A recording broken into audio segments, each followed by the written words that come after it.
direito, ó, do lado direito. Do lado direito. We are little agora.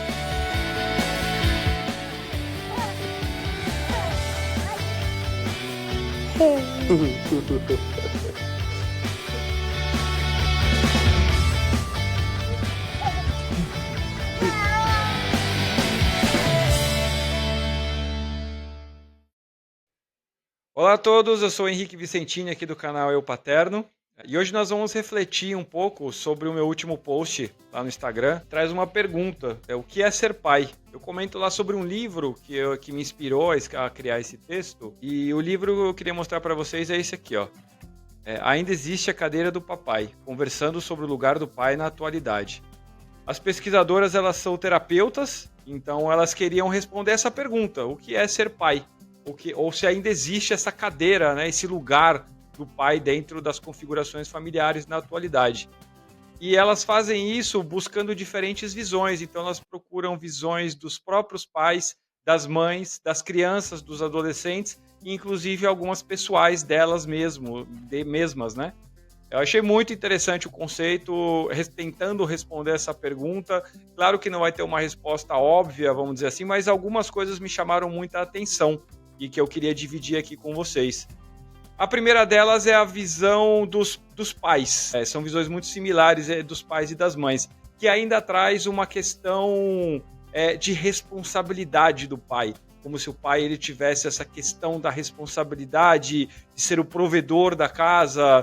Ainda temos essa visão, que não é uma visão assim tão antiga, né? Aquela história do pai que saiu para comprar cigarro, ainda acontece muito. Então por isso que eu acho que entre os adultos ou entre os próprios pais existe ainda essa questão da responsabilidade, essa questão de você não só ser o provedor, mas ter essa questão de impor limites para as crianças, aquele ar mais austero, né? Enquanto para as crianças e para os adolescentes, essa questão ela foi um pouco diferente. Eles foram mais flexíveis, eles foram mais na própria configuração familiar que eles têm. Com as crianças foram utilizadas algumas situações mais lúdicas, né, para que elas pudessem entender. Então, por exemplo, achei muito interessante que elas pediram para se descrever, para as crianças se descreverem como um animal, e também para descreverem o pai. Eu achei esse exercício muito interessante, assim. Algumas questões saíram, mas assim, muito mais flexível, muito mais diverso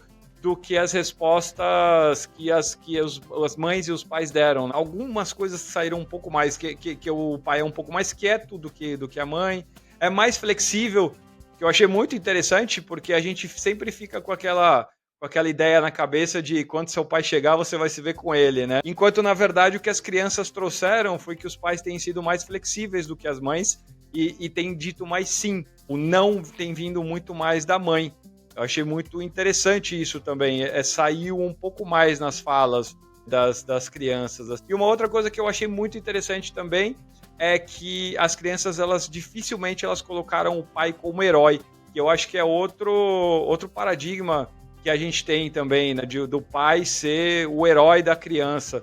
Isso não apareceu na pesquisa delas, até as mães foram colocadas muito mais como heróis do que os pais. Achei também muito interessante falar sobre isso. E para as terapeutas também, o posicionamento delas, o que elas colocaram ali, foi também uma questão muito mais flexível e muito mais diversa também, porque elas têm uma vivência muito grande ali, né, e elas trabalham com configurações familiares muito diferentes, que não é aquela visão que a gente tem de antigamente, o pai é aquele cara austero, inflexível, responsável, provedor, que chega em casa à tarde.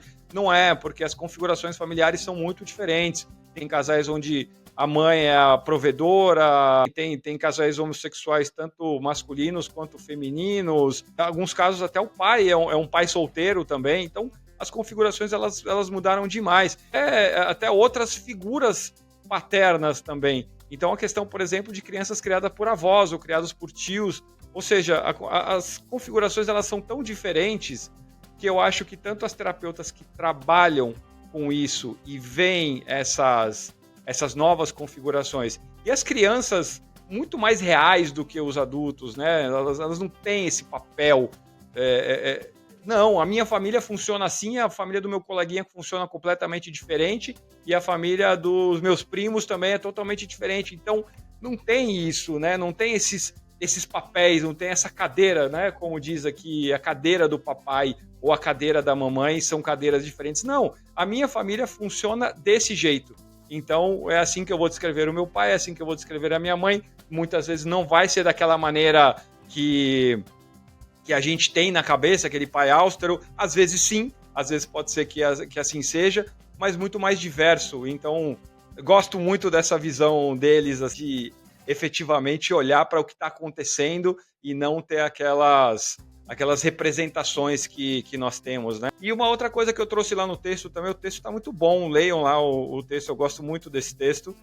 Eu estou falando também um pouco sobre a nossa responsabilidade, também de olhar para nós mesmos, né, como pais, porque a gente educa muito mais pelo exemplo do que pelas nossas palavras. Claro que é importante você orientar, você tentar instruir a criança da melhor maneira possível, com a nossa capacidade de linguagem, mas é o exemplo que efetivamente ensina as crianças. Então é muito importante a gente olhar para nós mesmos e vermos, analisarmos como que a gente está se sentindo, como a gente está, se a gente está bem em casa, se a gente trouxe algum problema do trabalho, se a gente não está feliz com esse trabalho, se a gente está feliz no nosso relacionamento, com tudo, né? Porque no final do dia isso vai nos tornar pessoas mais felizes, mais alegres, que transbordam também mais dessa alegria, desses bons sentimentos. Então isso acaba ficando mais fácil de falar sobre os sentimentos bons, um eu te amo,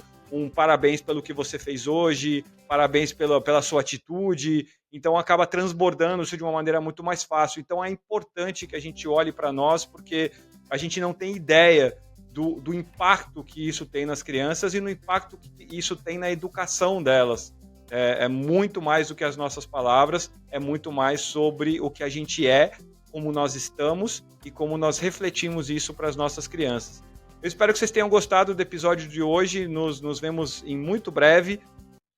Leia o texto completo lá no meu Instagram, no eu.paterno. Me segue lá também. Me segue aqui no YouTube Music ou no Spotify. Se inscreve também para você não perder nenhum novo episódio.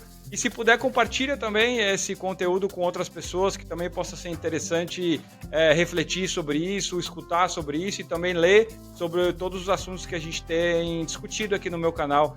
Muito obrigado a todos que escutaram e nos vemos no próximo episódio. Um abraço. Tchau.